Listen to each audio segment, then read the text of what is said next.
Hello everybody, welcome to Reliable Movie Reviews. My name is Scott.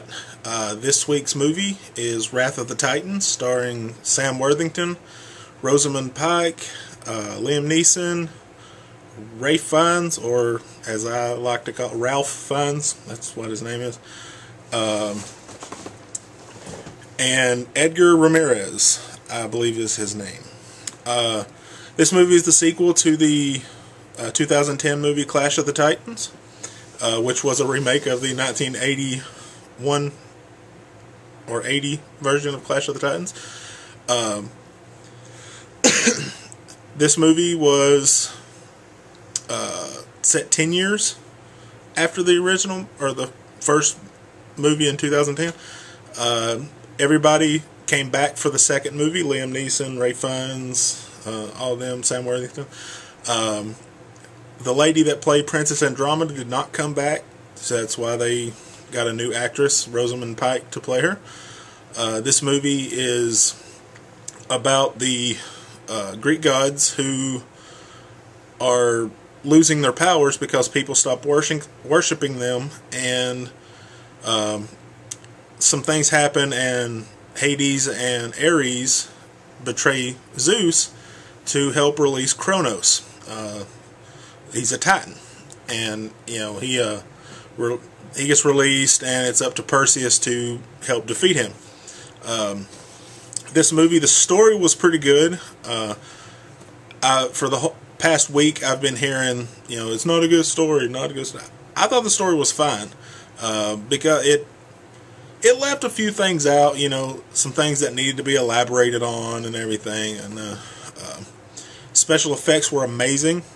Obviously, that I don't think they could have made the special effects any better, to be honest with you. I thought it was very good. Being a graphic designer, that's the first thing I notice in movies is the special effects, and they're great. This movie, I don't know what it was about it. There was just something missing. I'm not sure what it was. I thought the movie was really good. I thought it was, you're not going to hate yourself if you go watch this movie. But then again, on the other side, you're not going to hate yourself if you don't watch it. It's one of those, you're not going to miss anything if you just say, I ain't going to worry about it. That's my opinion on it. I mean, it's not a sequel that you have to just, oh my god, I gotta go see this movie. For the simple fact that Rosamund Pike, for some reason, it felt like she was forced acting. Just there to be there and not really worried about how things were sounding. Sam Worthington, Liam Neeson, Ralph Fiennes, they all did fantastic jobs. Even Edgar Rameriez, the guy that played Ares, he was awesome in it. The kid actor was good. I just don't know what it was about her. I think she might have been my problem with it, to be honest with you, because it just felt like it was forced. All of her lines were forced, and she didn't have any expression hardly on her face when she was fighting or talking or whatever. I think that was my big issue with it, was her.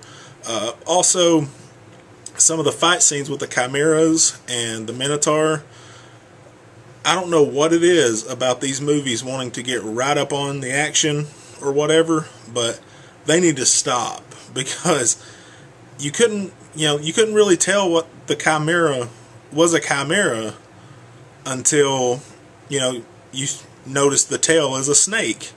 And then when they do a closer up version, you can notice that it's a bastardized version of a lion head and a goat head. And I don't like that. I like knowing what they're fighting. If it's a fight movie or whatever. I don't like this, right up to the camera fighting thing. That's ridiculous to me. That's the whole reason they have stunt guys. My other issue with it was, I wouldn't say it was really an issue. Okay. It's just, they didn't delve too much into the story about, why people stopped praying to the gods and all that stuff, why they were losing their power and all this. It's just like they left, a couple of plot holes, nothing major, but it's just things that would help you get more interested in the movie. My rating for this movie, I'm going to give it a 3 out of 5 for the simple fact that the actress in it just acted like she didn't want to be there, pretty much, in my opinion, and for the plot hole stories and the simple fact that they were right up on the action. But other than that, like I said, you're not going to hate yourself if you watch this movie, but on the flip side, you're not going to hate yourself if you just say, I'll go some other time and watch it, or I'll wait till it comes out on video. So it's one of those hit or miss. If you like the first one, go see it. There's really not much else out this weekend, especially if you've seen Hunger Games already. If not, go watch it, definitely. But excuse me. But it's definitely a guy movie with all the action in it. I mean, it's a lot of action in it, but there was some key ingredient that was missing, and I can't put my finger on it. Yeah, I don't know, guys. But hopefully the next movie, I hear they're making a part 3 to it to round out the trilogy or whatever, but hopefully the next movie will be, better and fix the mistakes that this one had. But other than that, like I said, 3 out of 5. Hit or miss. If you are excited to go see it, go see it. Let me know what you think about it in the comments. If you want to go watch Rameriez this weekend, do that instead. I hear great things about it as well. So well, guys, that's it for me this week. Next week I will not be having a movie because I'm going to be on my camping trip, my annual camping trip, and so I'll pick back up in 2 weeks. I'm pretty sure there's a good movie that comes out in 2 weeks. Yeah. That's the 13th, I believe. Let's check, shall we? Yeah, that's what it is, the 13th, and we'll go from there, guys. So have a good weekend. Enjoy it. Good weekends are hard to come by, so have a good one, everybody.